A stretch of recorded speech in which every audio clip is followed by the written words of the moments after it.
Hello student, welcome back to the Nishan classes online digital platform.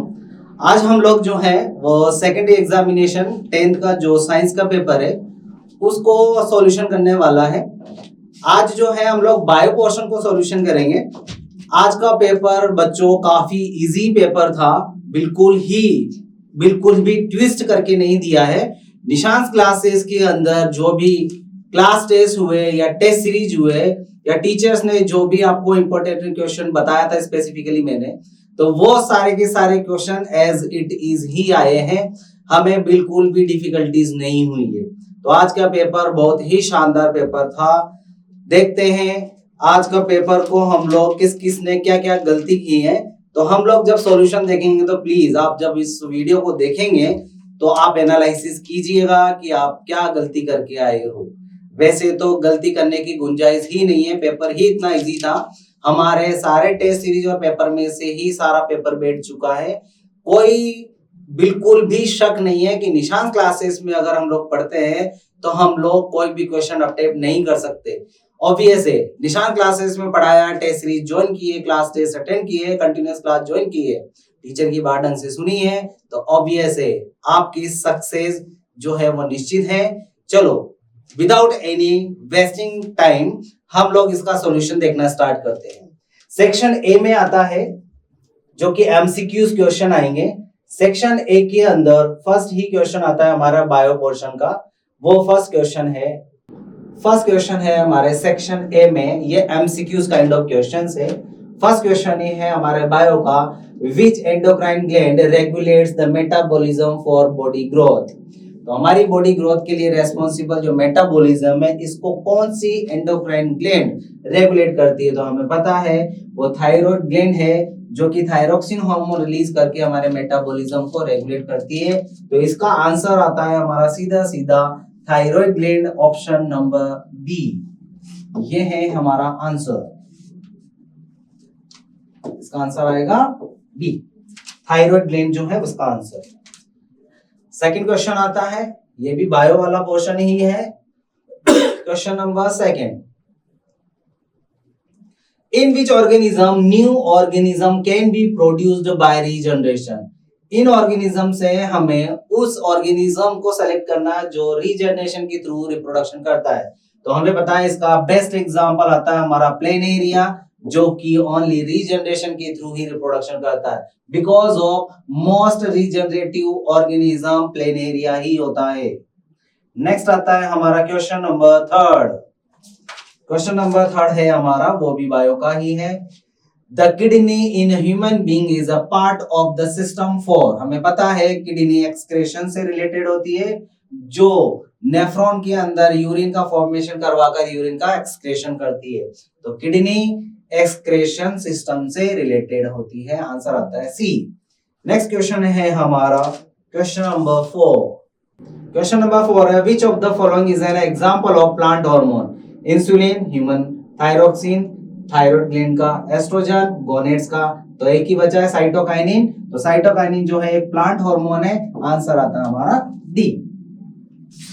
Next question आता है हमारा question number 6। Question number 5 भी है। Question number 5 में उसने मोनोहाइब्रिड क्रॉस का जीनोटाइप पूछा F2 जनरेशन में। तो genotype ratio in F2 generation of the monohybrid cross. हम लोग अगर मोनोहाइब्रिड क्रॉस कराकर देखते हैं तो उसका जीनोटाइप जो है वो क्या आता है F2 जनरेशन में?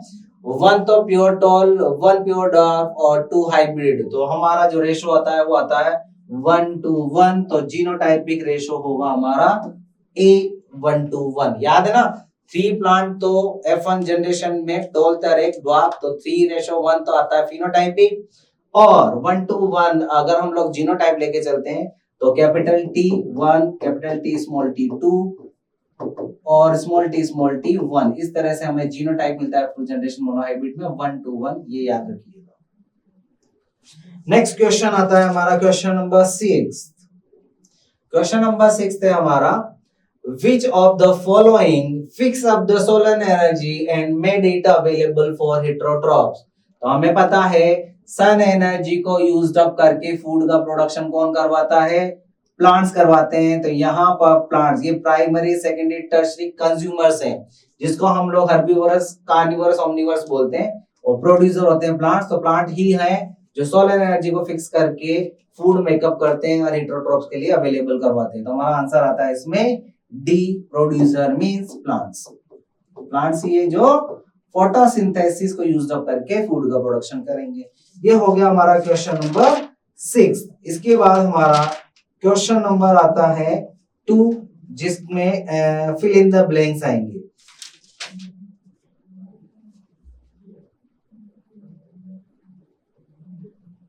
पहला ही क्वेश्चन आता है हमारा फिल इन द ब्लैंक्स का।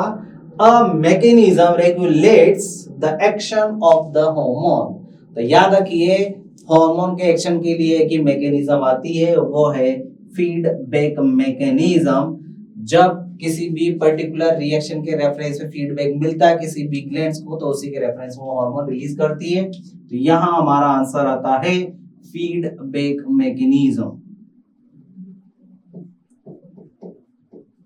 फीडबैक मैकेनिज्म, ये फीडबैक मैकेनिज्म तो लिखा हुआ है। सेकंड वन आता है the web made by the branching food chain is known as. तो हमें पता है फूड चेन आपस में एक नेटवर्क फॉर्म करती है, वेब फॉर्म करती है, उसी को हम लोग फूड वेब बोलते हैं। तो इसका आंसर आता है हमारा फूड वेब।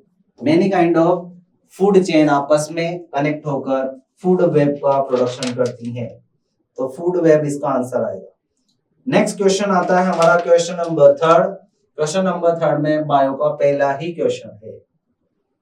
चलो क्वेश्चन नंबर 3 में फर्स्ट क्वेश्चन,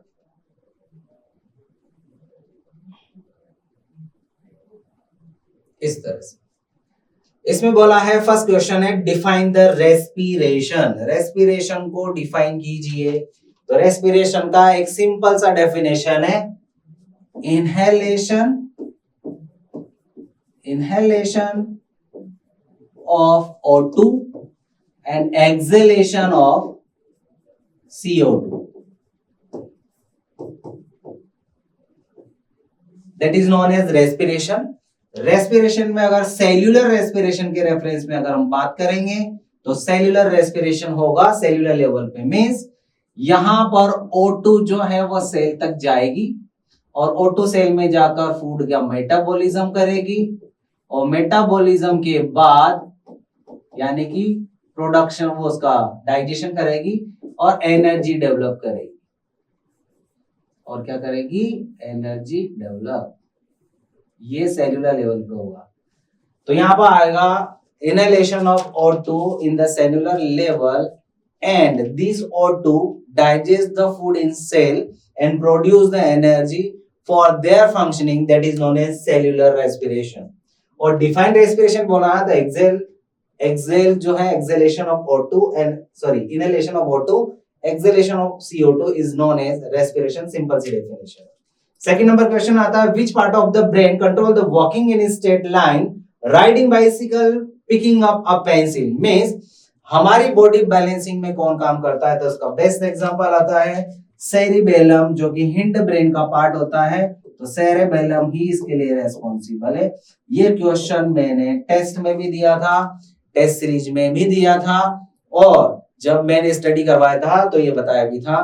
तो ये क्वेश्चन एज इट इज आ गया। और ये रेस्पिरेशन जितने भी क्वेश्चन है सब कुछ मैं बताया हुआ है, तो सारे क्वेश्चन एज इट इज उठ का है। याद रखना सेरिबेलम हिंड ब्रेन का पार्ट होता है। तो ये क्वेश्चन में आंसर आता है हमारा सेरिबेलम हिंड ब्रेन का पार्ट। क्वेश्चन नंबर 3, इसमें हमें एक बायसेक्सुअल फ्लावर का एग्जाम्पल बताना है। विच ये वाला रुको, क्वेश्चन नंबर 3 आएगा। एक मिनट रुको, थोड़ा ऊपर निकल गया।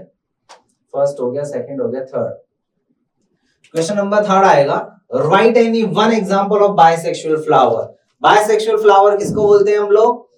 वो फ्लावर जिसके अंदर मेल रिप्रोडक्टिव पार्ट स्टेमर और female reproductive part carpel of still present of both kind of, that is known as bisexual flower. तो यहाँ पर बायसेक्सुअल फ्लावर के एग्जांपल बताना है। मैं यहाँ पर आपको एग्जांपल बता रहा हूँ। फर्स्ट एग्जांपल, अगर हम लोग फ्लावरिंग प्लांट के रेफरेंस में बात करें तो रोज आ जाएगा, ये एक बायसेक्सुअल प्लांट है। और ऐसे जो अगर हम लोग फ्रूट के रेफरेंस में ले तो मैंगो जो है एक बायसेक्सुअल फ्लावर है। हमें तो एक ही आंसर देना था, यहाँ पर 2 जो है वो ऑप्शन दे दिए हैं मैंने। नेक्स्ट क्वेश्चन आता है क्वेश्चन नंबर 4। क्वेश्चन नंबर 4 आएगा हमारा, धीरे से स्लाइड करना पड़ता है इसको, पता नहीं क्या प्रॉब्लम आ रहा है। चलो नेक्स्ट आता है, in the Mendel's experiment what was the contrasting character for white flower of P. हमें पता है हम लोगों ने 7 कैरेक्टर्स जो है वो डिसाइड किए थे मेंडल्स के अंदर, यानी हमने नहीं, मेंडल्स ने एक्सपेरिमेंट के लिए। उनमें फ्लावर का कलर भी एक जो है वो कैरेक्टर था, जिसमें डोमिनेट और रिसेसिव 2 कॉन्ट्रास्टिंग कैरेक्टर लिए थे। तो एक कैरेक्टर व्हाइट है तो दूसरा इसके जस्ट ऑपोजिट कौन सा था, या तो पर्पल, या जो कॉन्ट्रास्टिंग कैरेक्टर था व्हाइट का वो पर्पल और वायलेट था, या तो पर्पल बोल दो और वायलेट करके बोलो। ये है इसके व्हाइट का कॉन्ट्रास्टिंग कैरेक्टर। नेक्स्ट क्वेश्चन आता है क्वेश्चन नंबर सी सेक्शन पे आ जाओ, question number sorry B section पर। क्वेश्चन नंबर 4 हमारे बायो का सेक्शन है, तो हम लोग नेक्स्ट स्लाइड करते हैं।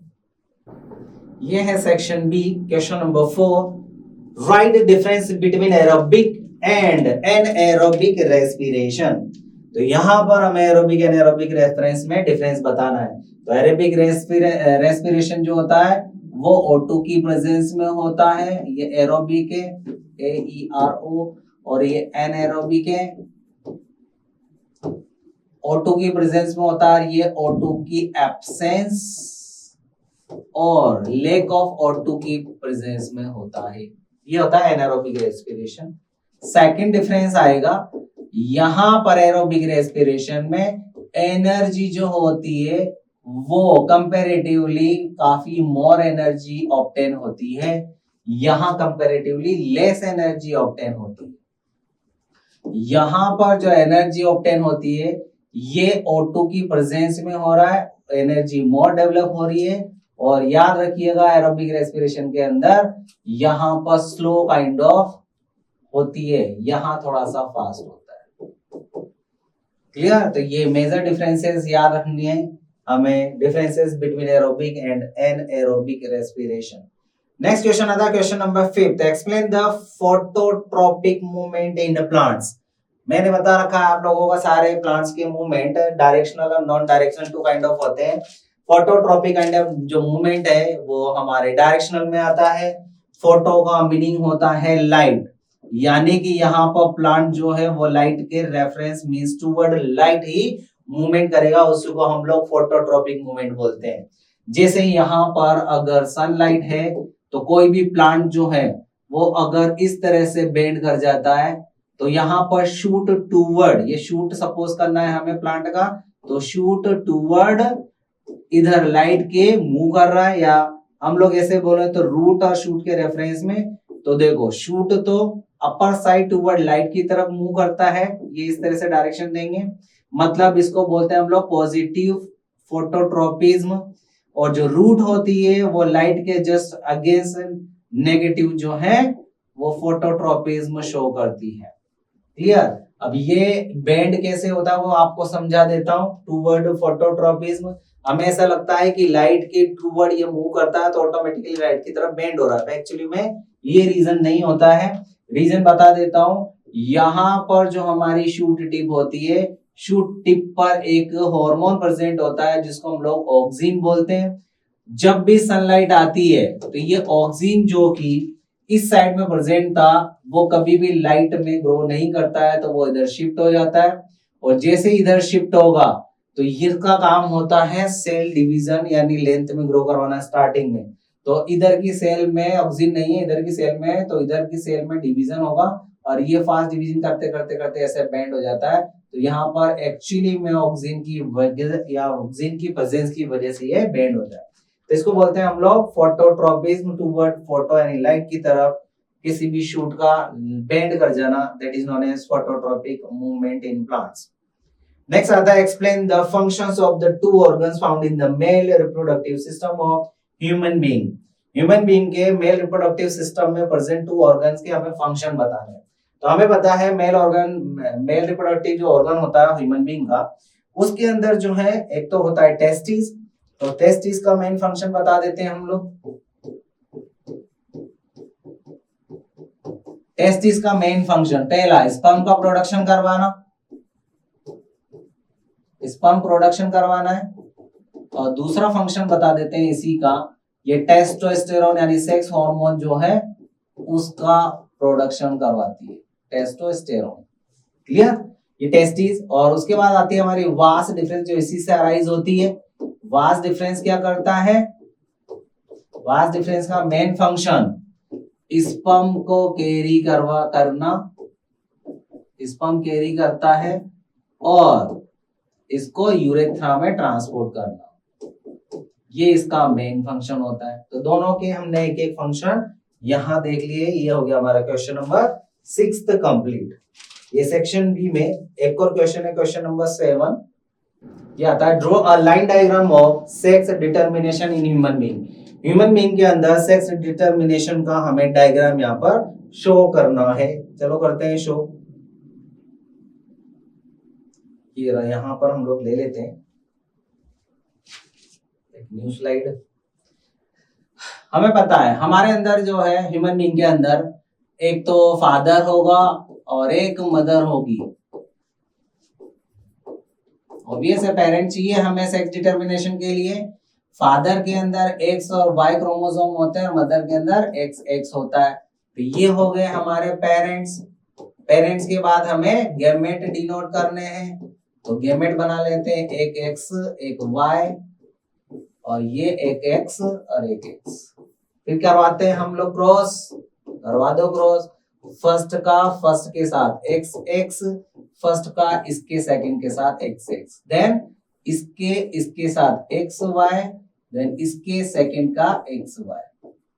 तो हमें यहां पर 2 गर्ल्स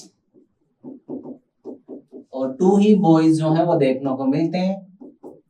तो हमारे जो गर्ल्स और बॉयज का चांसेस है वो कितना कितना परसेंट देखने को मिल रहा है? 50-50%।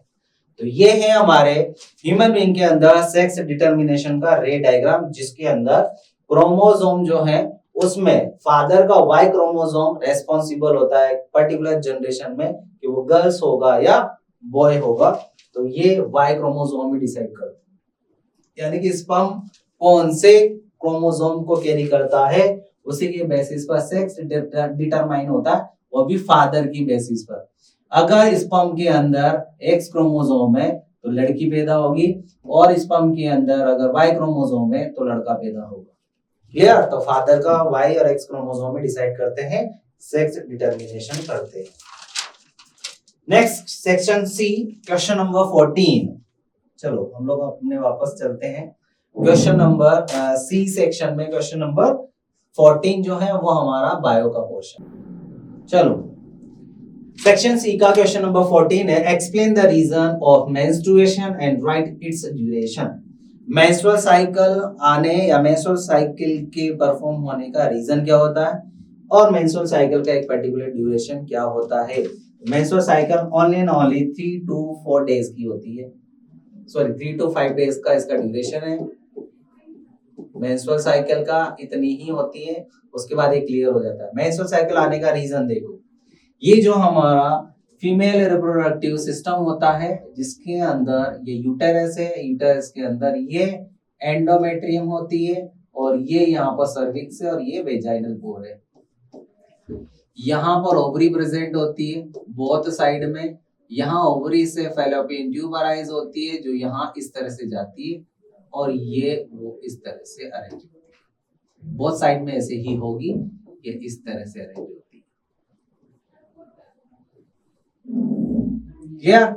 जब ओव्यूलेशन होता है यानी ओवरी से ओवम निकलता है तो वो यहाँ पर आकर स्टोर हो जाता है। जब ड्यूरिंग सेक्सुअल इंटरकोर्स वेजाइना के थ्रू स्पर्म जाते हैं तो वो स्विम करते हुए कहाँ चले जाते हैं?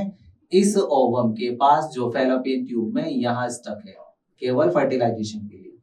जैसे यहाँ जाएगा फर्टिलाइजेशन होगा और यहाँ पर जायगोट फॉर्म हो जाएगा, जायगोट आकर इम्प्लांट हो जाएगा और यहाँ बेबी में कन्वर्ट होना स्टार्ट हो जाएगा। लेकिन अगर यहाँ पर स्पर्म नहीं आता, मींस कोई सेक्सुअल इंटरकोर्स नहीं हुआ है, तो ये एवरी मंथ जो है 28 डेज में ओवम का प्रोडक्शन होता है, वो यहाँ पर आ जाता है और फर्टिलाइजेशन के लिए स्पर्म का वेट करता है। लेकिन अगर यहाँ से स्पर्म नहीं आ रहा, यानी कोई सेक्सुअल इंटरकोर्स नहीं हुआ, शादी नहीं हुई, तो क्या कहते सेक्सुअल इंटरकोर्स, तो ये स्पर्म नहीं जाएगा और ये एग आकर यहाँ पर ऑटोमेटिकली डिस्ट्रॉय हो जाएगा। और ये जो मैंने एंडोमेट्रियम बनाई है ये भी धीरे धीरे शेड होना स्टार्ट होगी, ये स्किन की फॉर्म में फॉर्म होती है यूटेरस के अंदर। एंडोमेट्रियम ऑब्वियस एक स्किन है, कवरिंग है, लेयर है, तो उसके अंदर सेल भी है और सेल को नरिशमेंट चाहिए तो उसके अंदर ब्लड कैपिलरीज का नेटवर्क भी है, particular skin kind of structure है। जब ये शेड हो गया, अगर मैं तुम्हारी स्किन निकालूं तो ब्लीडिंग होती है, सेम एज इट इज। जब ये शेड होती है तो यहाँ पर ये पूरी इनर लाइनिंग क्लोटिंग की फॉर्म में, प्लस ये जो ओवम है ये भी डिस्ट्रॉय होगा, तो ये म्यूकस की फॉर्म में रिलीज होना स्टार्ट करता है। तो यहाँ से ये सर्विक्स से होते हुए वेजाइनल पोर से ब्लीडिंग, प्लस ब्लीडिंग के साथ म्यूकस जो है वो रिलीज होता है, इसी को हम लोग मेंस्ट्रुएशन साइकिल बोलते हैं। तो मेंस्ट्रुएशन का रीजन क्या हुआ, नॉन मतलब फर्टिलाइजेशन नहीं होना, मींस यहाँ पर स्पर्म का नहीं जाना, तो ये मेंस्ट्रुएशन का मेन रीजन होता है। अगर मेंस्ट्रुएशन आती है तो ये 3 to 5 डेज की होती है कंप्लीट, उसके बाद वापस ये दोबारा स्टार्ट हो जाता है। नेक्स्ट क्वेश्चन आता है क्वेश्चन नंबर 14 का ही, और explain the reason for the adopting contraceptive devices and write the name of any one contraceptive device. तो हमें कॉन्ट्रासेप्टिव डिवाइस को अडॉप्ट करने के रीजन बताने के, इसको अडॉप्ट करने का रीजन क्या है, इसको हम लोग क्यों यूज करते हैं। तो कॉन्ट्रासेप्टिव डिवाइस को यूज करने के रीजन बताने, पहला कॉन्ट्रासेप्टिव जो डिवाइसेस हैं वो एक्चुअली में प्रेगनेंसी को अवॉइड करने के लिए यूज किए जाते हैं, जो कि फिजिकल, केमिकल और जो बोल सकते हैं ओरली जो है वो कॉन्ट्रासेप्टिव मेथड्स होते हैं। और कॉन्ट्रासेप्टिव डिवाइसेस के अंदर अगर फिजिकली रेफरेंस में बात करें तो कॉन्डम जो है वो सबसे ज्यादा यूज किए जाने वाले कॉन्ट्रासेप्टिव प्रेजेंट होते हैं, या डिवाइसेस हैं। इसमें एक एग्जांपल देना था, मैं कॉन्डम का यहाँ पर एग्जांपल दे देता हूँ। ये एक फिजिकल बैरियर है, कॉन्ट्रासेप्टिव डिवाइस है। जब कॉन्डम जो है वो मेल और फीमेल दोनों का रेफरेंस में आते हैं, जब सेक्सुअल इंटरकोर्स होता है तो पेनिस के ऊपर फीमेल कॉन्डम को वियर किया जाता है, जो balloon kind of elastic latex से फॉर्म स्ट्रक्चर होती है। जब ये वियर किया जाएगा तो ड्यूरिंग सेक्सुअल इंटरकोर्स जब सीमन इजैकुलेट होंगे पेनिस से, तो उस balloon kind of structure condom में वो स्टक हो जाएंगे, वेजाना के अंदर एंटर नहीं कर पाएंगे। वेजाना के अंदर एंटर नहीं कर पाएंगे तो ओवम तक रीच आउट नहीं कर पाएगा, कोई भी स्पर्म, कोई फर्टिलाइजेशन होगा, मींस कोई प्रेगनेंसी नहीं होगी। तो ये था reason adopting the contraceptive device, because of यहाँ पर अनवांटेड प्रेगनेंसी को अवॉइड करने के लिए ही हम लोग ये यूज अप करते हैं। इसमें बेस्ट एग्जांपल आता है हमारा कॉन्डम का, जो एक फिजिकल बैरियर है। केमिकल के रेफरेंस में बात करेंगे तो हम लोग ओरल पिल्स वगैरह को भी यूज करते हैं, और कुछ जेलीज वगैरह जिसको वेजाना की इनर लाइनिंग में यूज अप करके हम लोग स्पर्म को किल कर सकते हैं। उस वेज में भी हम लोग कॉन्ट्रासेप्टिव डिवाइसेस यूज करते हैं। कुछ ऐसे भी हैं लाइक कॉपर टी, जिनको हम लोग जब तक हमें प्रेगनेंसी अवॉइड करनी है तब तक यूटेरस में इम्प्लांट करके रखते हैं। वो कॉपर से मेडअप होती है और टी शेप में होने की वजह से उसको कॉपर टी बोला जाता है। कॉपर में एक नेचुरल कैरेक्टरिस्टिक्स है कि वो स्पर्म की मोटिलिटी को अफेक्ट करता है, जिसकी वजह से स्पर्म स्विम नहीं कर पाता, ओवम तक नहीं रीच आउट कर पाता, और ऑब्वियस यूटेरस की इनर लाइनिंग को ब्लॉक कर देता है, तो स्पर्म वैसे भी नहीं जा पाता ओवम तक और प्रेगनेंसी अवॉइड हो जाती है। नेक्स्ट क्वेश्चन आता है हमारा क्वेश्चन नंबर 15। ये रहा 14 कंप्लीट हो चुका है। क्वेश्चन नंबर 15 पर आ जाओ हमारे। Explain the process of formation of ozone by an equation at higher levels of the atmosphere। तो एक्चुअली में हमें फॉर्मेशन ऑफ ओजोन को एक्सप्लेन करना है और वो एक इक्वेशन की फॉर्म में। तो चलो एक इक्वेशन लिख लेते हैं। ये है हमारे एटमॉस्फेयर के अंदर प्रेजेंट एक ऑक्सीजन मॉलिक्यूल जो कि O2 की फॉर्म में है, ये ऐसे डिनोट कर दिया है।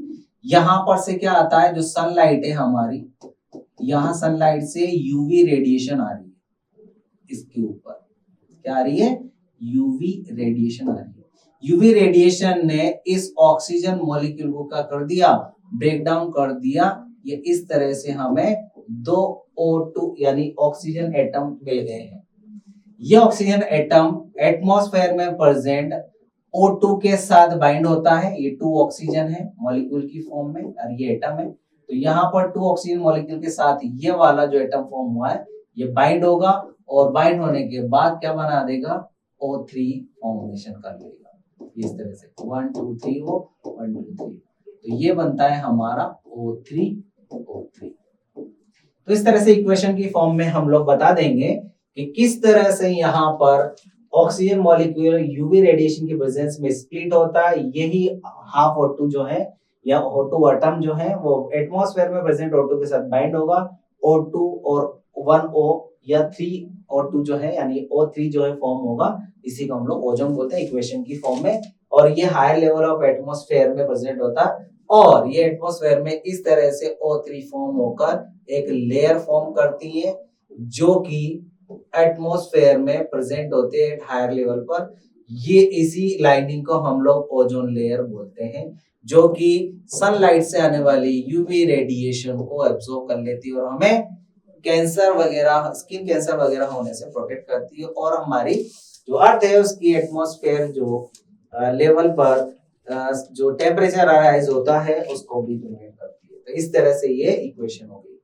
इसी का एक और नेक्स्ट और करके क्वेश्चन है, which chemical is considered to be a major cause for depletion of ozone in the atmosphere, what steps was taken to prevent this.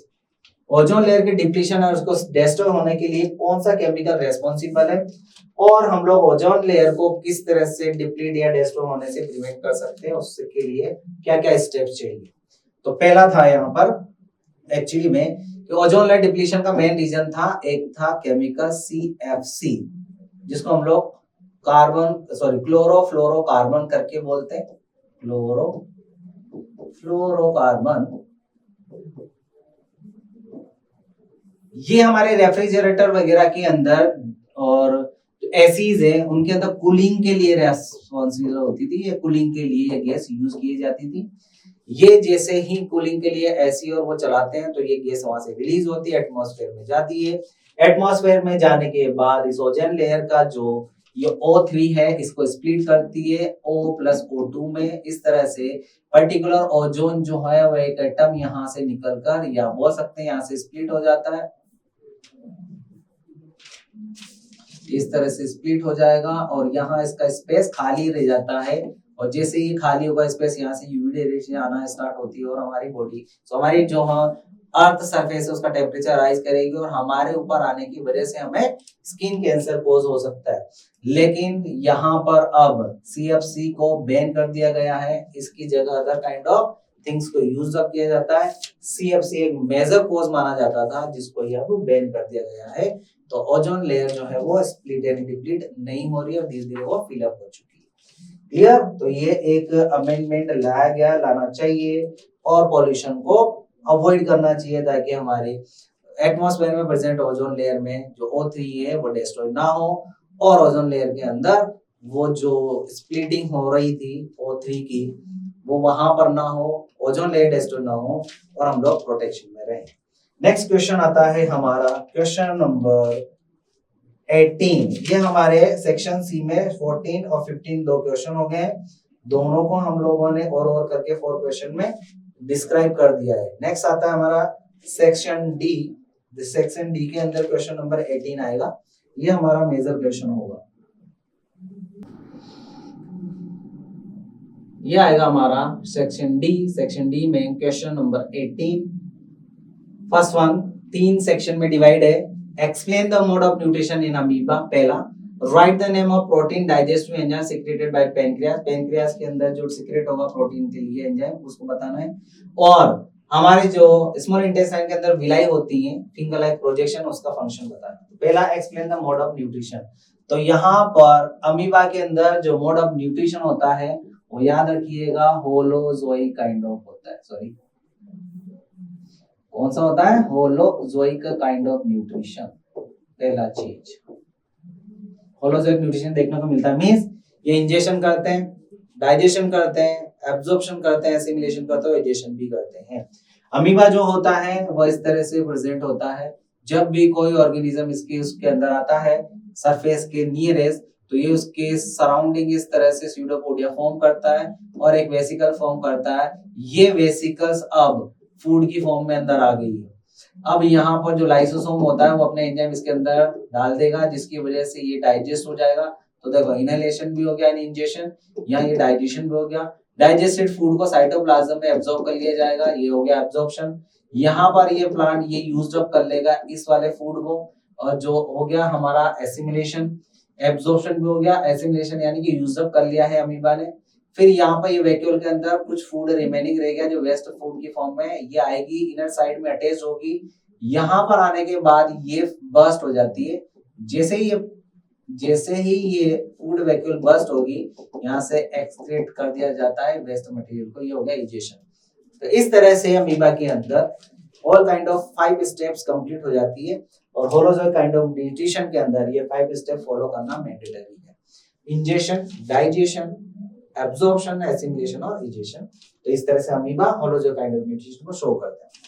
Second question आता है, right the name of protein digestive enzyme secreted bye pancreas. तो pancreas के अंदर protein को digest करने के लिए एक एंजाइम होता है, नाम है उसका ट्रिप्सिन।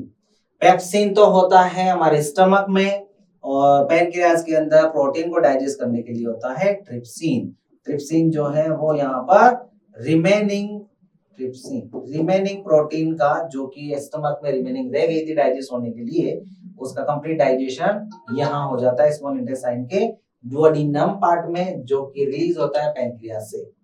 नेक्स्ट आता है question number 3, explain the function of villi found in the small intestine. तो यहाँ पर विलाई का मेन फंक्शन क्या होता है, ये स्मॉल इंटेस्टाइन सपोज कर लो ऐसा ट्यूब काइंड ऑफ, तो इसके अंदर जो है वो फिंगर आई प्रोजेक्शन ऐसे होते हैं विलाई से। तो जब फूड इसके अंदर से पास आउट होगा डाइजेस्टेड फूड, तो डाइजेस्टेड फूड क्या होता है इस विलाई के अंदर ऐसे स्टक हो जाता है, जिसकी वजह से उसको थोड़ा सा यहाँ पर टाइम मिल जाता है, स्टक हो गया। तो ये क्या करती है, यहाँ से फूड को एब्जॉर्ब करके इसके सराउंडिंग जो ब्लड कैपिलरीज होती है उस फूड को वहां पर ट्रांसपोर्ट कर देती है, ब्लड के थ्रू ये पूरी बॉडी में सर्कुलेट कर दिया जाता है। तो विलाई का मेन फंक्शन एब्जॉर्प्शन, यानी डाइजेस्टेड फूड के एब्जॉर्प्शन के सरफेस एरिया को इंक्रीज करना और फूड के मैक्सिमम एब्जॉर्प्शन में पार्टिसिपेट करना, ताकि वो ब्लड के अंदर चला जाए और वहां से फूड जो है पूरी बॉडी के अंदर सर्कुलेट हो जाए। ये था क्वेश्चन नंबर 18 के 3 पार्ट। इसी का और करके क्वेश्चन देखते हैं।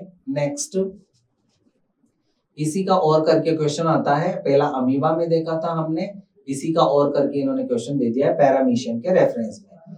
फर्स्ट क्वेश्चन है, explain the mode of nutrition in paramecium. तो पैरामीशियम के अंदर भी होलोजोइक काइंड ऑफ न्यूट्रिशन ही देखने को मिलता है, यानी कि इसके अंदर भी वो सारे स्टेप्स होंगे 5 वाले होलोजोइक काइंड ऑफ न्यूट्रिशन ही देखने को मिलेगा। कैसे होता है पैरामीशियम, कुछ इस तरह से होता है, स्लीपर बोलते हैं इसको हम लोग, लाइक प्रोसेस का इस तरह से। इसके अंदर यहाँ पर होता है ये ओरल पार्ट, ये इसके सरफेस पर क्या होती है, बहुत सारी विलाइज होती है, सीलिया बोलते हैं एक्चुअली। जब भी फूड इसकी सरफेस पे आएगा, मैं थोड़ा सा छोटा सा बना देता हूँ, जैसे ही एक फूड इसके ऑर्गेनिज्म इसके सराउंडिंग आएगा, तो ये क्या करता है, ये जो इसका ओरल कैविटी है इसके अंदर इसको ले लेता है, तो ये चला जाएगा ओरल कैविटी के अंदर। यहाँ जाकर ये क्या करता है, फूड वैक्यूल में कन्वर्ट हो जाता है। तो पहला हो गया है पार्ट इंजेशन। जैसे ये इंजेशन होगा तो ये वेसिकल अंदर चली गई, तो ये वेसिकल अब इसके अंदर एंजाइम रिलीज करेगी, जिसकी वजह से ये ऑर्गेनिज्म डाइजेस्ट हो जाएगा। तो दूसरा प्रोसेस हो जाता है डाइजेशन।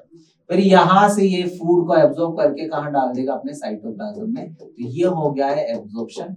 फिर ये पैरामीशियम इस फूड को अपनी मैक्सिमम जितनी भी एक्टिविटीज यूज्ड अप कर लेगा, that is known as assimilation. जो बाकी का रिमेनिंग पार्ट रह गया है, ये यहाँ पर आकर इसका एनल पोर होता है, वहां आकर बस्ट हो जाती है, और एनल पोर के थ्रू ये सारे एक्सक्रेशन की फॉर्म में निकाल दिया जाता है।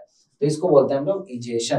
तो इस तरह से पैरामीशियम भी होलोजोइक काइंड ऑफ न्यूट्रिशन को शो करता है, जिसमें ये इंजेशन, डाइजेशन, एब्जॉर्प्शन, एसिमिलेशन और इजेशन 5 इवेंट को परफॉर्म करता है लाइक अमीबा, और इस तरह से ये holozoic kind of nutrition show करता है। क्वेश्चन नंबर 2 आता है, write name of protein digestive enzyme secreted by gastric gland in human being. हमें जो पहले वाला क्वेश्चन था उसमें पैनक्रियास के रेफरेंस में प्रोटीन डाइजेस्टिव एंजाइम पूछा था, यहाँ ये स्टमक के रेफरेंस में पूछ रहा है। गैस्ट्रिक ग्लैंड जो होती है वो स्टमक में प्रेजेंट होती है, और वो वहां पर पेप्सिन हार्मोन रिलीज करती है, जो कि प्रोटीन का डाइजेशन करता है। यहाँ आंसर आता हमारा pepsin. Why does length of the small intestine of the tiger is short? Explain this reason. तो याद रखिएगा टाइगर एक क्या होता है, कार्निवोरस एनिमल है। और कार्निवोरस एनिमल्स क्या फीड करते हैं, मीट को फीड करते हैं। और मीट जो है उसके अंदर प्रोटीन मॉलिक्यूल होता है, यानी प्रोटीन एलिमेंट ज्यादा होता है। तो प्रोटीन का डाइजेशन जो है वो लेस कॉम्प्लेक्स होने की वजह से थोड़ा सा इजी होता है, इसीलिए इनकी स्मॉल इंटेस्टाइन प्रेजेंट में लेंथ में जो है वो थोड़ी सी शॉर्टर होती है। क्यों? क्योंकि मीट के अंदर प्रेजेंट एलिमेंट प्रोटीन बहुत ही इजी वे में डाइजेस्ट हो जाता है, उसको ज्यादा लॉन्गर प्रोसेस करने की जरूरत नहीं है। तो इंटेस्टाइन क्या होती है, शॉर्ट होती है कंपैरेटिवली।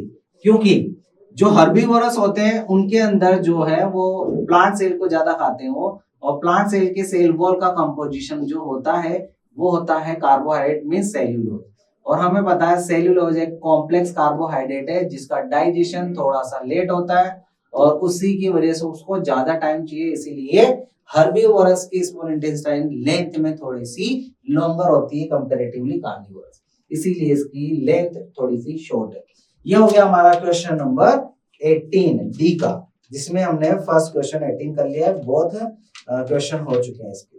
तो ये था हमारा आज का 10th आरबीएससी का साइंस में बायोलॉजी का सॉल्यूशन, जो कि आप लोगों ने देखा होगा कि काफी ही बहुत ज्यादा इजी पेपर है, कोई दिमाग लगाने की जरूरत नहीं थी और ना ही लगाना पड़ा। बहुत ही इजी क्वेश्चन थे, बहुत इजी वे में करके आए होंगे। अब बाई चांस हो सकता है थोड़ा बहुत कंफ्यूजन रह जाता है तो कुछ मिस्टेक कर दी हो, कोई दिक्कत नहीं है, फ्यूचर में बहुत अभी मौके मिलेंगे, सीखने को मिलता है। हाँ, जिन्होंने निशान क्लासेस की टेस्ट सीरीज अच्छे से ज्वाइन की है, टीचर को अच्छे से सुना है, टेस्ट सीरीज टेस्ट दिए हैं, क्लास टेस्ट, ये सारे क्वेश्चन उन्हीं में से पुट अप हुए हैं और एज इट इज ही आए हैं। तो ऑब्वियस है, निशान है तो सब कुछ संभव है बेटा। तो निशान को ज्वाइन करो, चाहे ऑनलाइन करो ऑफलाइन करो, दोनों तरह से करो। ऑफलाइन में आकर बैठे हुए और ऑनलाइन के अंदर उसके सॉल्यूशन और प्लस क्लासेस को अटेंड करोगे तो डबल फायदा होगा, और डबल फायदा होगा तो ऑब्वियसली दोनों तरफ से आपको सेम टीचर के थ्रू गाइडेंस मिलने वाली है। तो आपका लॉस तो कहीं पर भी नहीं है। ऑफलाइन में ना आ पाओ तो ऑनलाइन में आपका क्लियर हो जाता है। तो निशांस आपको ये दोनों फैसिलिटीज देता है, टेस्ट सीरीज भी देता है आपको, बुकलेट भी देगा आपको, अच्छे टीचर के थ्रू भी आपको रीड आउट करवाएगा, और ऑनलाइन ऑफलाइन नोट्स के साथ साथ क्लासेस भी अटेंड करवाएगा। तो बेटा निशान से बेटर तो शायद ही आपको कोई कोचिंग देखने को मिले। तो निशान को आज ही ज्वाइन करें और अपने फ्यूचर के एक बहुत ही अच्छे फ्यूचर की ओर बढ़े।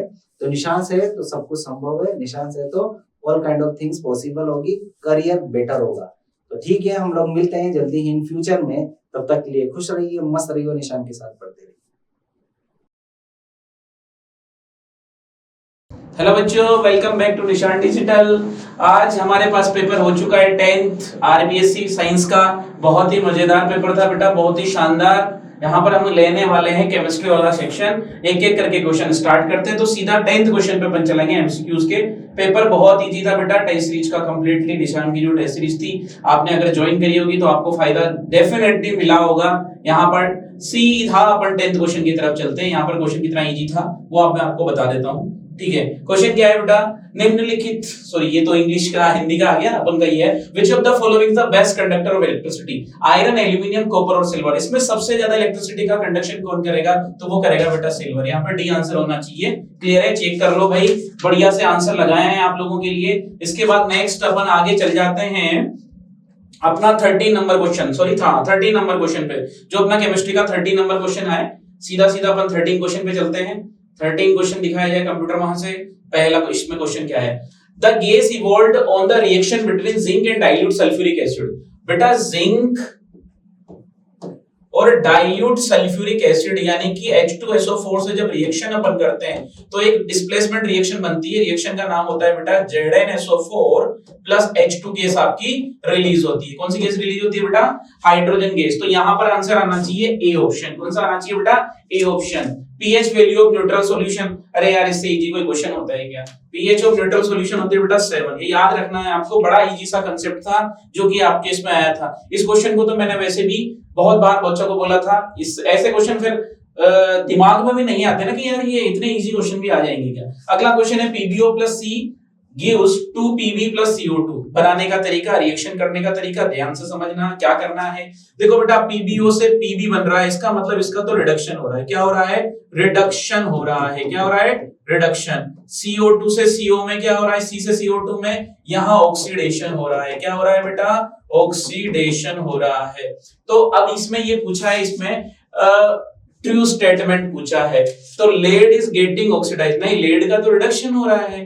तो यहां पर देखते हैं बेटा, lead oxide is getting reduce, बिल्कुल फोर्थ वाला तो आएगा। थर्ड वाला क्या है, carbon is getting oxidise, carbon oxidise हो रहा है, बिल्कुल यहाँ पे थर्ड और फोर्थ यानी कि डी वाला ऑप्शन आपका होना चाहिए। बड़ा अच्छा था क्वेश्चन, आसान था, इजी था। ठीक है, अगले अपन नेक्स्ट आगे बात करते हैं बेटा। नेक्स्ट अपना क्वेश्चन, अगला वाला जो क्वेश्चन है वो आगे बढ़ते जाते हैं। अगला क्वेश्चन भी अपना ही था भाई। तो देखो क्वेश्चन क्या था, ध्यान से सुनना।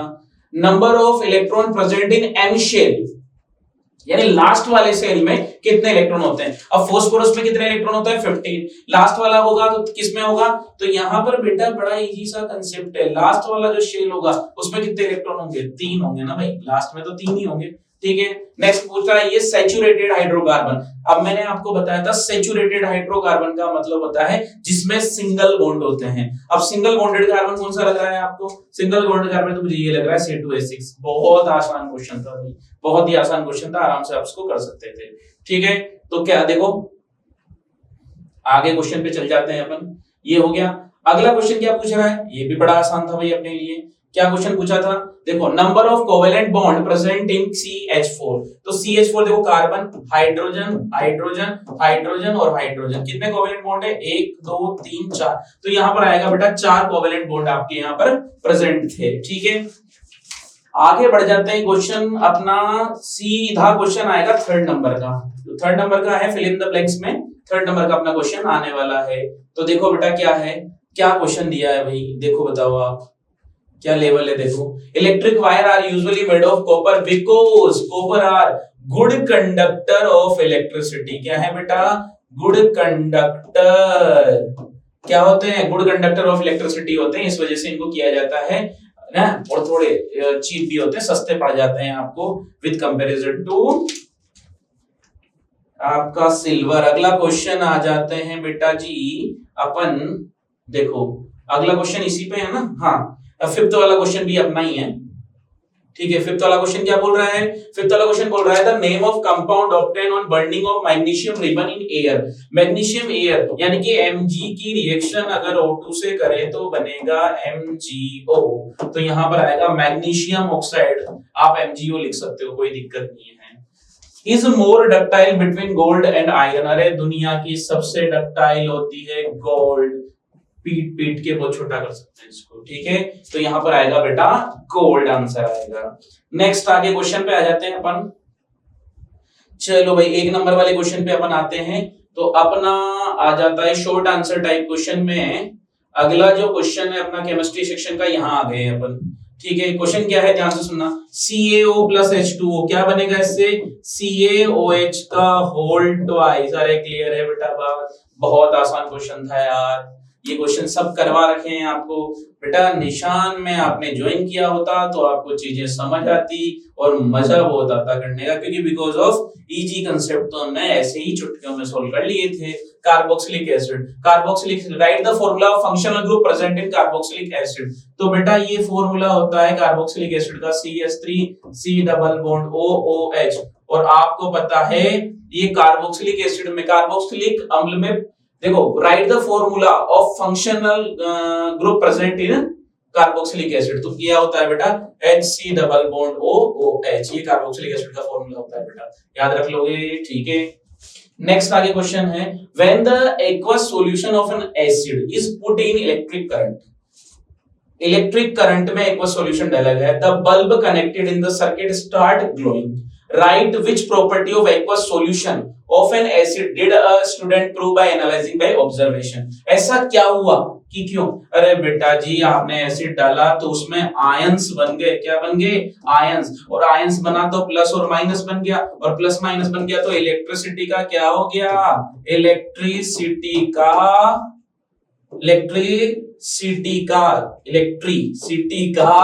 क्या हो गया, कंडक्शन हो गया। क्या हो गया बेटा, इलेक्ट्रिसिटी का कंडक्शन हो गया। तो यहाँ पे इलेक्ट्रिसिटी का कंडक्शन कर दिया तो आराम से आप क्वेश्चन को कर सकते हो। इतना ही आसान था भाई, कितना मजेदार क्वेश्चन था, मजे आ गए। नेक्स्ट आगे अब 2 नंबर वाले क्वेश्चन पे अपन चलते हैं। आसान क्वेश्चन था, आराम से कर सकते हो, कोई दिक्कत नहीं है। अगला क्वेश्चन अपना, हाँ ये रहा 11th क्वेश्चन।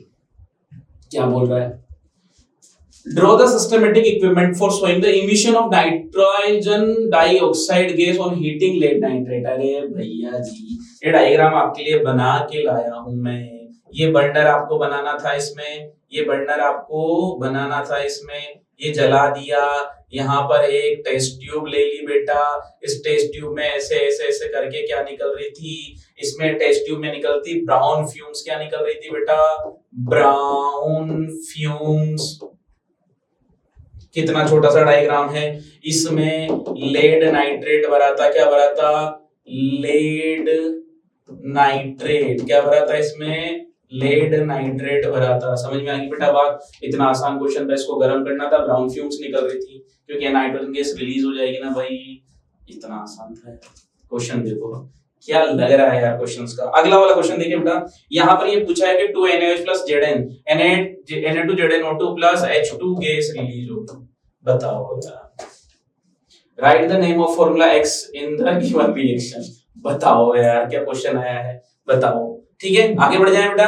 अगला क्वेश्चन देखो बेटा, अगला क्वेश्चन क्या है, ध्यान से सुनना। अगला क्वेश्चन है, if copper is kept in moist carbon dioxide then what effect will happen on the its surface. इसकी सरफेस पे क्या होगा, तो कॉपर की सरफेस पे क्या होगा, ग्रीन कलर आ जाएगा। क्या आ जाएगा बेटा, ग्रीन कलर आ जाएगा। और ग्रीन कलर किसकी वजह से आता है, तो ये आता है बेटा कॉपर कार्बोनेट। किसकी वजह से आता है, कॉपर कार्बोनेट। किसकी वजह से आता है बेटा, कॉपर कार्बोनेट की वजह से। क्लियर है कहानी। नेक्स्ट आगे बढ़ जाएं। ठीक है भैया, आगे अपने क्वेश्चन कहां पर हैं, अगले क्वेश्चन की तरफ बढ़ेंगे अपन। 17 क्वेश्चन अपना है इसमें। चलो भाई 17 क्वेश्चन की तरफ चलें। हाँ हाँ हाँ हाँ हाँ, बढ़िया बढ़िया बढ़िया बढ़िया, दोनों क्वेश्चन अपने हैं। देखो 3 नंबर का क्वेश्चन देखो, क्वेश्चन क्या बोला है, थोड़ा सा इसको छोटा कर दूंगा यार, थोड़ा सा क्या डायग्राम बनाने में मजा आ जाएगा। ठीक है, explain the chloro-alkali process and right chemical equation involve in it. तो पहले अपन क्लोरो-अल्कली सॉल्यूशन का वो बनाते हैं, सॉल्यूशन का। ठीक है, ऐसा डायग्राम बनेगा। यहाँ पे एक मेम्ब्रेन बनी थी बेटा, ठीक है। यहां से मैं थोड़ा सा इसको मिटा देता हूं।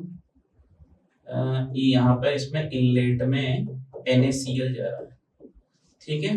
ब्राइन सॉल्यूशन है, यहाँ पर वाटर है, इसमें 2 आपने कंडक्टिविटी के सेल लगा रखे हैं, बैटरी से जोड़ रखा है। बैटरी में यहाँ पर पॉजिटिव है, यहाँ पे नेगेटिव है, ये नेगेटिव है बेटा, ये पॉजिटिव है, नेगेटिव। नेगेटिव वाले को बोल दिया मैंने कैथोड, पॉजिटिव वाले को बोल दिया मैंने एनोड, ठीक है। यहां से आपका NaOH बाहर निकलेगा, ऐसे ही बनाया था बेटा। अब यहाँ पर ये ब्रेक होगा तो यहाँ पर क्लोरीन भागती हुई आएगी, पॉजिटिव के पास तो क्लोरीन आएगी और नेगेटिव के पास हाइड्रोजन आएगा। तो यहाँ पर बेटा जी मैं कहूं तो यहाँ पर क्लोरीन गैस रिलीज होगी और यहाँ पर बेटा जी हाइड्रोजन गैस रिलीज होगी। समझ में आ रही है, यहाँ क्लोरीन गैस, यहाँ पर हाइड्रोजन गैस रिलीज हो जाएगी। रिएक्शन कुछ ऐसी थी, रिएक्शन थी NaCl plus H2O, क्या बनेगा, NaOH plus H2 plus Cl2। ये आपके प्रोडक्ट बनेंगे बेटा। बहुत आसान क्वेश्चन था, बहुत ही आसानी से इस क्वेश्चन को आपने कर लिया होगा। आई होप, मुझे लग रहा है केमिस्ट्री फोड़ के आए होगे तुम तरीके से, ठीक है। अच्छा, ये थोड़ा सा बेटा क्वेश्चन करने के चक्कर में ये क्वेश्चन तुम्हारे पास थे ही सही ना, बस देख लो। Explain the effect of heat on baking soda and write the chemical equation involved in it. देखो बेटा, अगर बेकिंग सोडा की रिएक्शन यानी NaHCO3 की रिएक्शन मैं हीट से करवाऊं यानी इसको गर्म कर दूं तो बनेगा मेरा Na2CO3 plus CO2 plus H2O। ये मेरा बनना चाहिए, क्या होगा, सोडियम हाइड्रोजन कार्बोनेट को जब मैं गर्म करता हूं तो वो Na2CO3 + CO2 + H2 में चेंज हो जाता है। यही मेरा क्वेश्चन हुआ करता है। अगले पे आ जाते हैं। अगले वाला क्वेश्चन जो है अपने सबसे लास्ट में अपने केमिस्ट्री का एक और क्वेश्चन बाकी है। देखो आप सोल्व करने में कितना टाइम लगा भाई, पेपर आसान था तो करने में टाइम लगा ही नहीं। क्यों सर? नहीं लगा। आ जाओ भाई, आ जाओ। अगला क्वेश्चन देखो, analyse the cleaning action of soap and detergent by giving structure of micelle. Micelle का डायग्राम आपने कुछ ऐसा बनाया था बेटा, मैं यहां बना देता हूं। ये मिशेल का डायग्राम ऐसा बना था, ऐसा ऐसा याद करो। अरे भैया, अरे सर जी, ये तो आपने अच्छे से बताया था हमें, इस चीज को हम कैसे भूल जाएंगे। यहाँ पर नेगेटिव, सॉरी यहाँ पे पॉजिटिव चार्ज था, क्या था यहाँ पे, सब पे नेगेटिव नेगेटिव नेगेटिव, सोडियम था ना यहाँ पे, सोडियम पॉजिटिवली चार्ज। ये हाइड्रोफिलिक पार्ट और ये था हाइड्रोफोबिक पार्ट।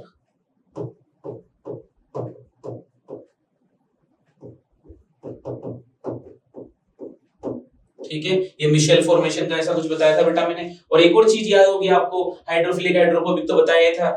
ये वाला पार्ट क्या करेगा, जैसे ही यहाँ पर कोई स्टेन आपका आ जाएगा, कोई भी स्टेन आपका आ गया, दाग आ गया मान लीजिए कोई भी, तो उस पे क्या होगा, नेगेटिव वाला जो नेगेटिव वाला पार्ट है वो ऐसे जुड़ जाएगा।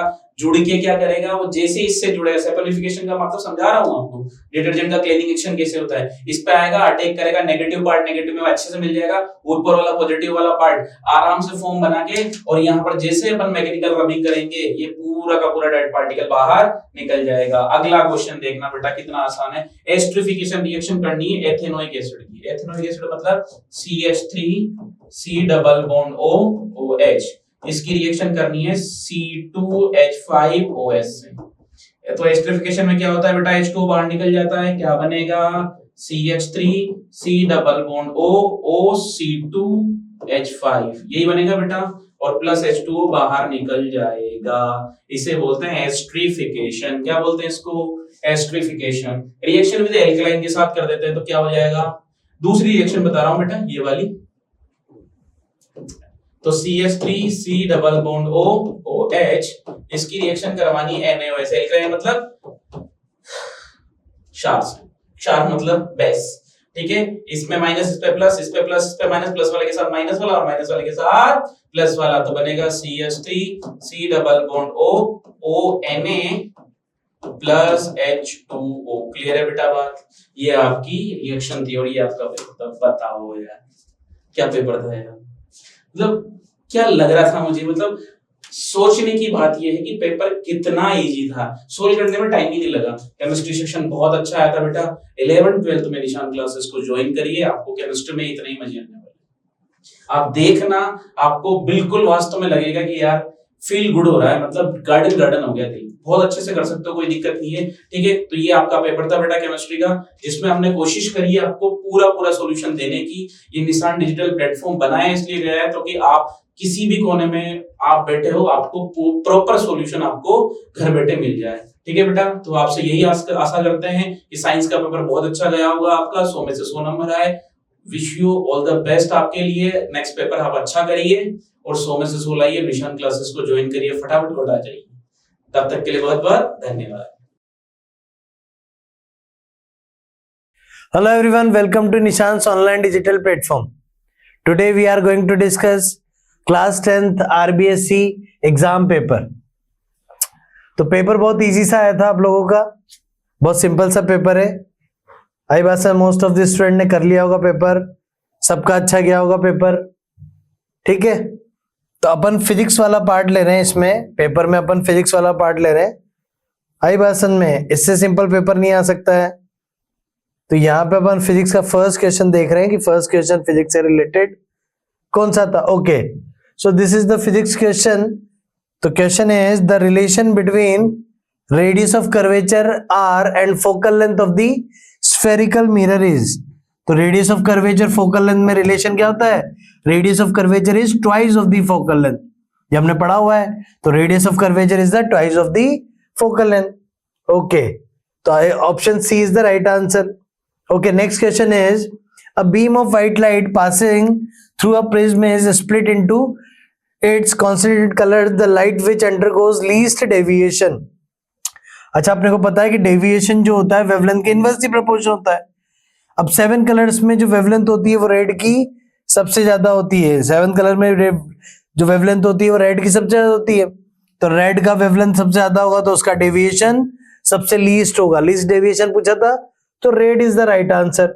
ओके, नेक्स्ट क्वेश्चन जो है फिजिक्स से रिलेटेड, बहुत सिंपल सा question. The equivalent resistance point P and Q is given circuit is. अपने को इक्विवेलेंट रेजिस्टेंस दिखाना है. अब इक्विवेलेंट रेजिस्टेंस तो दोनों रेजिस्टर जो हैं ये दोनों रेजिस्टर सीरीज में, तो यहाँ पे अगर बात करूं दोनों का क्या हो जाएगा, यहाँ पर 4 ओम रेजिस्टर यहाँ पे ऐसा है और ये दोनों रेजिस्टर जो है वो सीरीज में है. आई बात सीरीज में, तो दोनों का क्या हो जाएगा 4 ओम और दोनों अब क्या हो जाएंगे पैरेलल कॉम्बिनेशन में. अब पैरेलल कॉम्बिनेशन में होगा तो 1/4 प्लस 1/4 पैरेलल में से सोल्व होता है. तो 1/4 means 2/4 means 1/2. So R equivalent is what? R equivalent is 2 ohm. तो equivalent resistance of the circuit is 2 ohm. देखो कितना इजी सा क्वेश्चन है. नेक्स्ट क्वेश्चन देखते हैं अपन. नेक्स्ट क्वेश्चन जो है which of the following is the base conductor of electricity. इनमें से बेस्ट कंडक्टर का तो अपन ने एक सीक्वेंस लिखा हुआ था, आयरन, एल्यूमिनियम, कॉपर, सिल्वर. तो सिल्वर की कंडक्टिविटी जो होती है वो मैक्सिमम होती है, तो silver is the right answer. Option D is the right answer. Okay, next question is in the right hand thumb rule the thumb point towards the. Thumb किसको इंडिकेट करता है? आई बात है, तो राइट हैंड थंब रूल हमने देखा हुआ है. तो राइट हैंड थंब रूल में यही पूछा गया है, in the right hand thumb rule the thumb indicate the direction of current. तो direction of current is the right answer. बात समझ में आती है क्या? अपने को क्या करना होता है, किसी भी करंट कैरिंग कंडक्टर को होल्ड करना होता है, तो थंब करंट की डायरेक्शन को इंडिकेट करता है और जो कर्ल फिंगर्स है वो मैग्नेटिक फील्ड लाइंस की डायरेक्शन को इंडिकेट करती है. ये अपन ने देखा हुआ है. ओके, तो थंब अपने से पूछा था. नेक्स्ट क्वेश्चन इज फिजिक्स से रिलेटेड. नेक्स्ट क्वेश्चन आ जाता है. अब तक तो बहुत सिंपल से क्वेश्चन है. According to the given diagram current is flowing. क्या क्वेश्चन है? According to the given diagram current is flowing in a conductor place perpendicular to a magnetic field. तो मैग्नेटिक फील्ड का जो डायरेक्शन है वो in this direction. तो magnetic field का जो डायरेक्शन है वो इसमें. The direction of force acting on the conductor एक. अच्छा, अपने को फोर्स का डायरेक्शन बताना है, तो अपने को पता है फ्लेमिंग्स लेफ्ट हैंड रूल से अपन दिखाएंगे.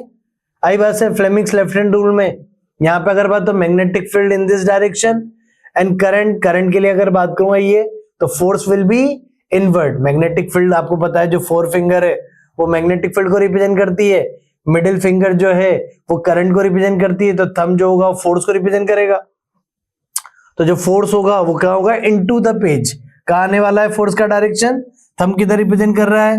Into the page. तो into the page is the right answer. Okay, next question is, ये फिजिक्स से रिलेटेड क्वेश्चन नहीं है. ओके, नेक्स्ट ये भी नहीं है, ये भी नहीं है, ये भी नहीं है. ओके, नेक्स्ट क्वेश्चन पे नंबर ऑफ इलेक्ट्रॉन प्रेजेंट है एमसीएल ऑफ. ये भी नहीं है. ठीक है, फिलिप्स पे आ जाते हैं. फिलिप्स में अगर क्वेश्चन की बात करें तो फिलिप्स के क्वेश्चन लेते हैं. ये भी नहीं है. ओके, सो ये वाला अपन क्वेश्चन फिजिक्स का फिलिप्स वाला लेते हैं. और question is electric wires are usually made of copper because. जो कॉपर वायर, अपने को पता है कि जो इलेक्ट्रिक वायर्स है वो कॉपर के क्यों बनाए जाते हैं?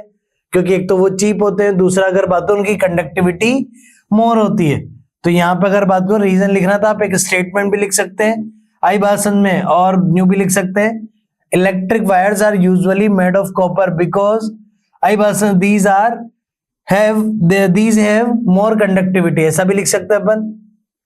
या फिर अगर बात करूंगा तो because conductivity will be more, ऐसा भी कर सकते हो. जो भी आप स्टेटमेंट लिखना था बेसिकली आपको, अगर आपने स्टेटमेंट लिखा है तो वो सही है, या फिर मोर कंडक्टिविटी ऐसा ओनली वर्ड भी लिखा है तब भी कोई दिक्कत नहीं, वो आपको सही करके देगा. नेक्स्ट क्वेश्चन पे लेते हैं. By increasing the number of turns of wire in a coil the strength of the magnetic field produced by a current carrying circular coil is. अच्छा, नंबर ऑफ टर्न्स अगर इंक्रीज कर दें बात समझ में आती है? मान लो एक सिंगल कॉइल है और सिंगल कॉइल में नंबर ऑफ टर्न्स, यही क्या पूछा गया है? By increasing the number of turns of wire in the coil, the strength of the magnetic field produced by a current carrying circular coil is, आई भाषा तो strength will be increases. क्या answer होगा?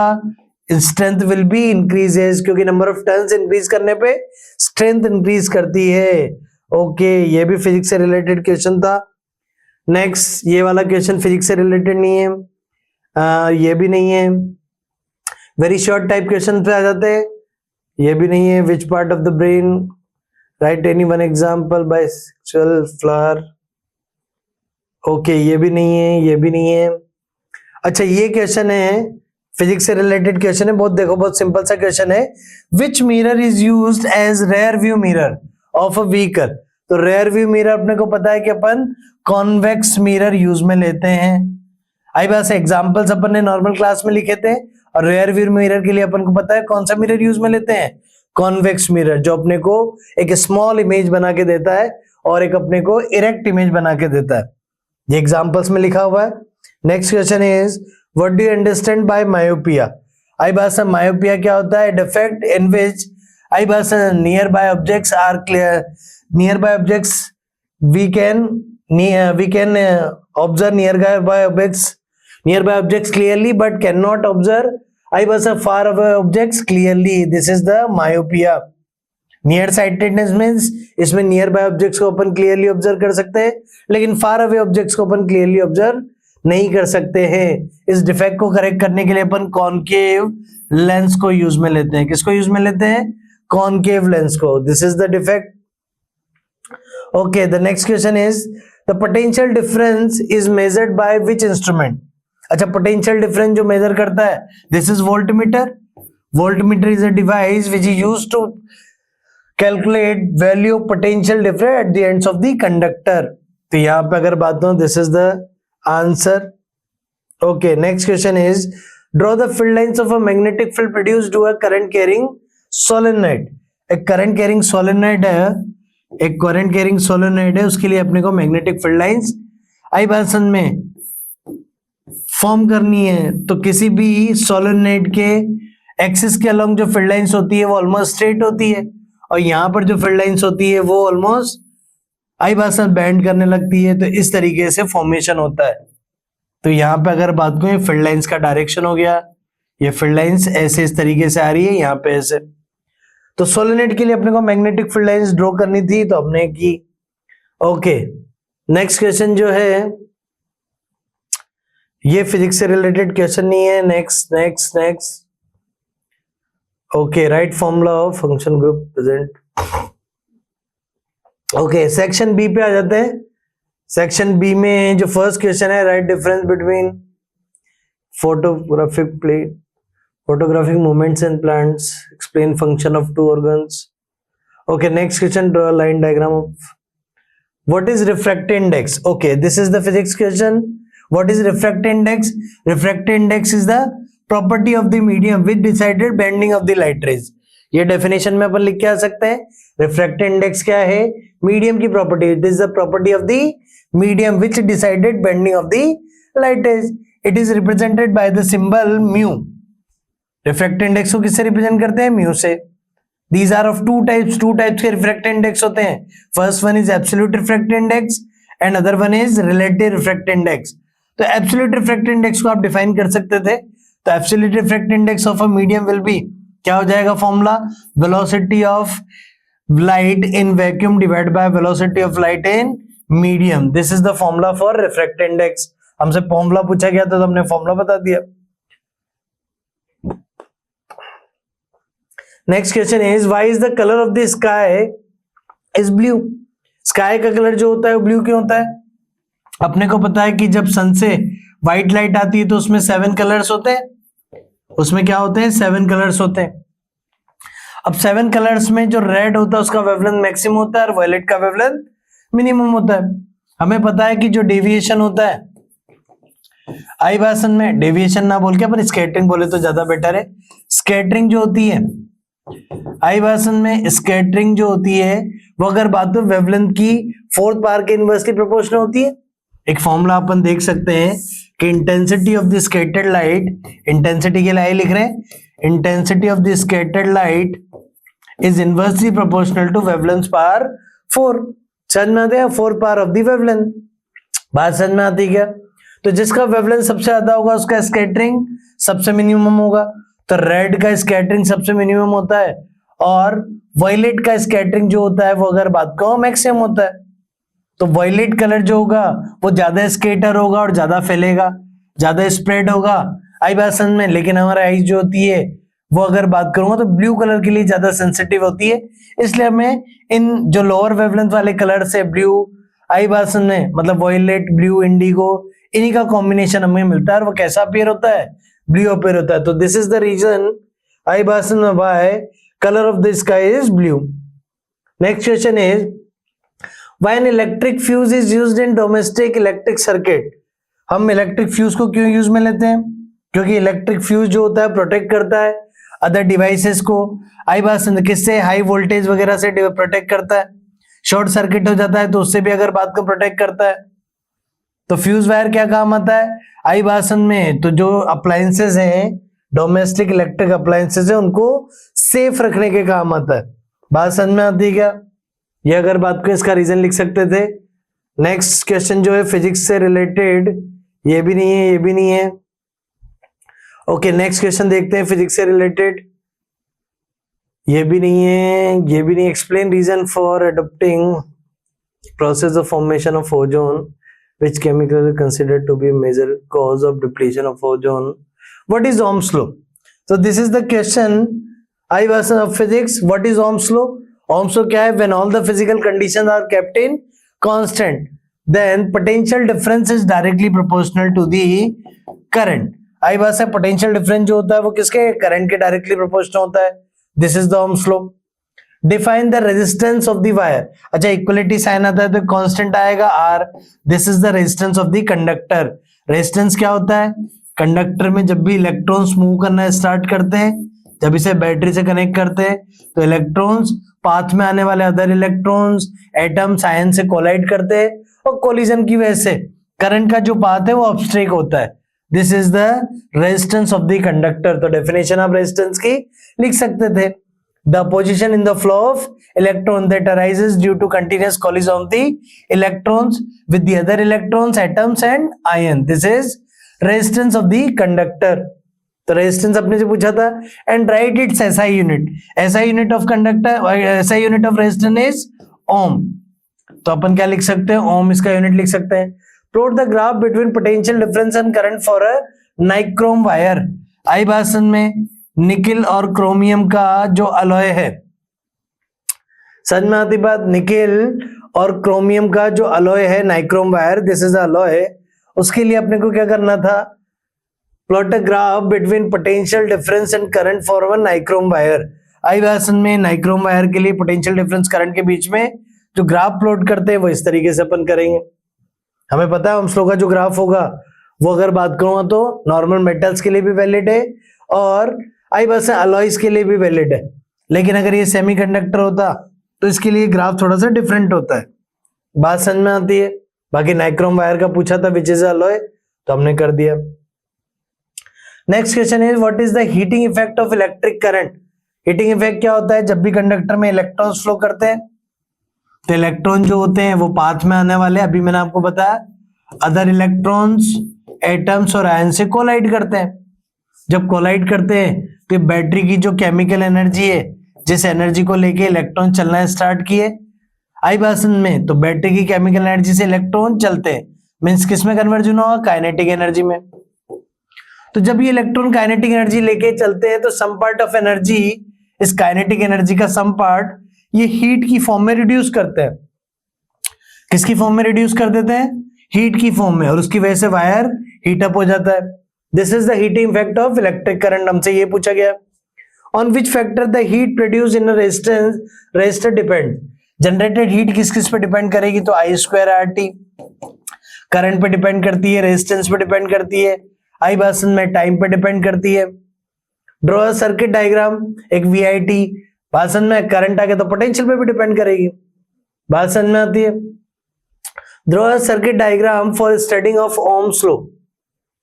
अपने को एक सर्किट डायग्राम बनाना है जिसमें अपन ओम्स लॉ को स्टडी कर सके। On which factor heat producer resistor depends. हाई भाषण में अपने से पूछा गया था कि हीट किसके से डिपेंड करती है।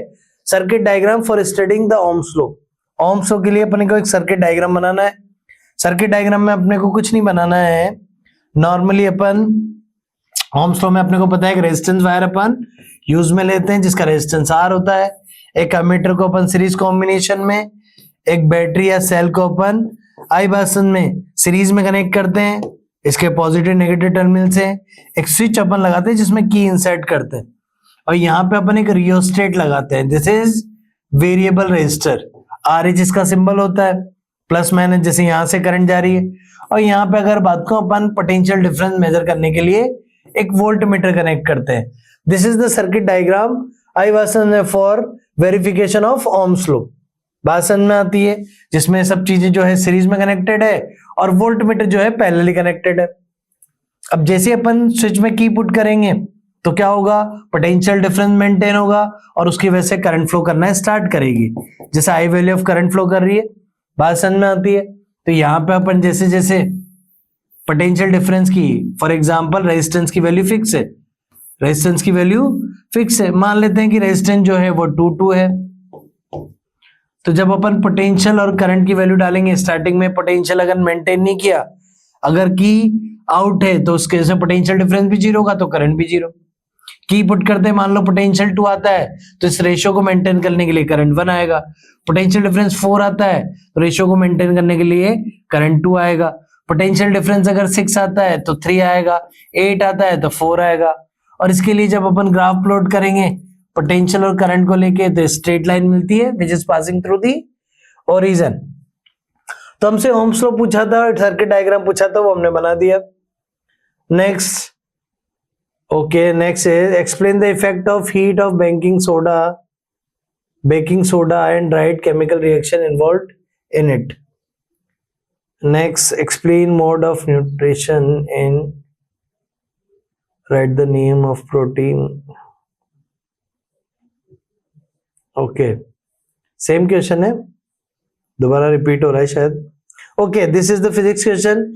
An object is placed at 24 cm in front of a concave mirror of focal length 16 cm.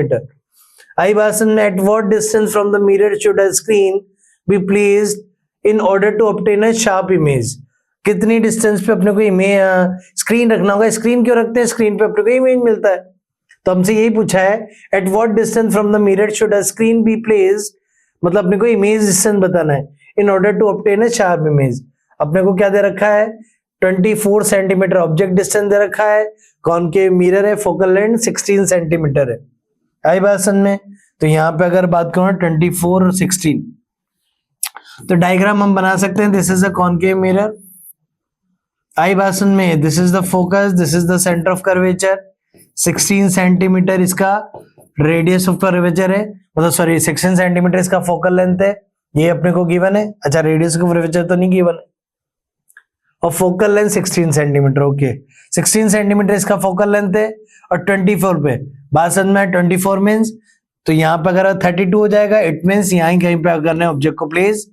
और इसका इमेज फॉर्मेशन अपने को आता है कि इस तरीके से इमेज कहाँ बनेगा, तो यहाँ पे अगर बात करो इमेज यहीं कहीं बाहर बनेगा बियॉन्ड सी। तो जो इमेज डिस्टेंस है मोर देन 32 आना चाहिए आई भाषण में। तो यहाँ पे अगर बात करूँ ये ऐसा, अब कॉनकेव मिरर है, फोकल लेंथ नेगेटिव होती है, तो mirror formula is 1/f equals to 1/v plus 1/u। Focal length जो है नेगेटिव हो जाएगी, माइनस का 16, वी अपने को फाइंड आउट करना है, u will be 24 means minus का 24, तो माइनस पुट कर दिया।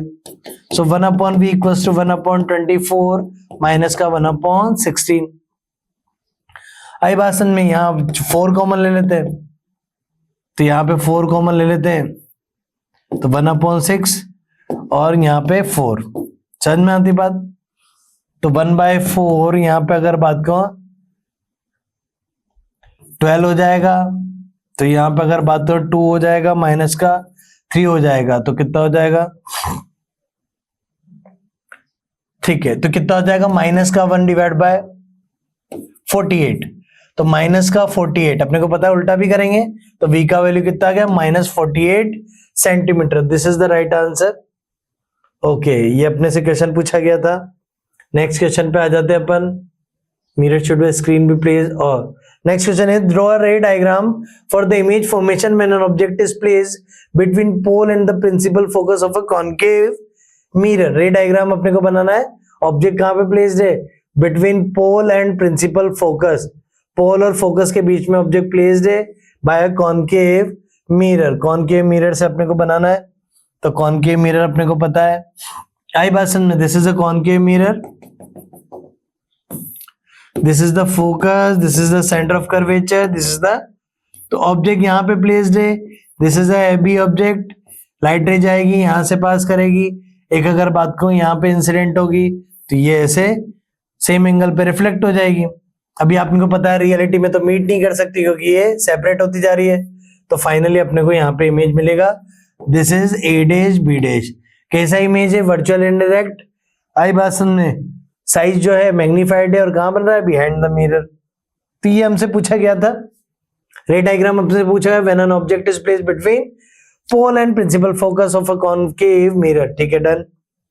नेक्स्ट क्वेश्चन है, doctor has prescribed a corrective lens of power plus 2 diopter, find the focal length of nature of the lens। उसकी जो पावर है वो 2 डायप्टर है, अगर इसकी पावर 2 डायप्टर है तो फोकल लेंथ अपने से पूछा है, तो focal length is 1 upon power, because power is 1 upon focal length, so focal length will be 1 upon power. तो 1 अपॉन पावर मीन्स 2। अच्छा, 1/2 आपको पता है जब भी पावर डायप्टर में होती है, आई बासन में, तो फोकल लेंथ मीटर में आएगा, इसका मतलब ये मीटर में होगा, तो 1/2 मीटर। अब मैं इसे 100 से मल्टीप्लाई कर दूंगा तो सेंटीमीटर में हो जाएगा, तो कितना हो जाएगा 50 सेंटीमीटर। तो 50 सेंटीमीटर, और वो भी किसका, प्लस का, क्योंकि पार्ट जो है वो पॉजिटिव है, तो फोकल लेंथ भी क्या होगी, पॉजिटिव हो जाएगी।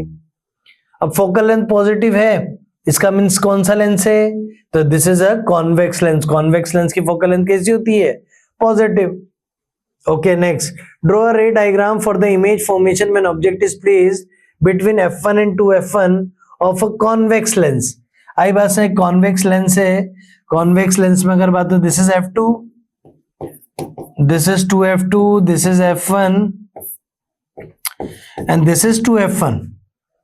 तो अपने को रे डायग्राम आना for image formation when object is placed between f1 and 2f1। वही सेम, पहले भी अपने को पता न्यूमेरिकल में ऐसा ही हुआ था।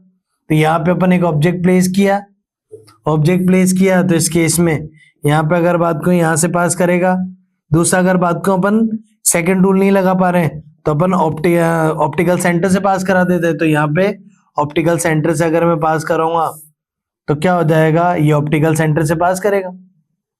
बात समझ में है, तो इमेज जो बनेगी वो यहीं कहीं पे इमेज बनेगी। तो इमेज जो बन रहा है वो ए डैश बी डैश कैसा बनेगा, real and inverted magnified image बनेगा। आई बात समझ में, कहां बनेगा, beyond 2f2। So this is the answer for this question. अपने से ये पूछा गया था, इमेज फॉर्मेशन करना था। ओके, नेक्स्ट क्वेश्चन इज, ये भी हमारा क्वेश्चन नहीं है, the following reaction of the. Okay, तो ये पूरा कंप्लीट हो गया, एक बार फिर से देख लेते हैं। ओके, सारे क्वेश्चन सबने कर दिए, ठीक है। ओके, तो ये कंप्लीट हो गया पूरी तरीके से। तो ये आपने अपन ने सॉल्यूशन किया है। आई होप आपका पेपर बहुत अच्छा गया होगा, क्योंकि बहुत इजी सा पार्ट आया था फिजिक्स का। बाकी जितना भी पार्ट है या फिर जितनी भी आगे न्यू चीज आने वाली है वो सारे अपन नेक्स्ट लेक्चर में देखेंगे। तब तक के लिए जुड़े रहिए निशान क्लासेस के ऑनलाइन डिजिटल प्लेटफॉर्म के साथ। Thank you.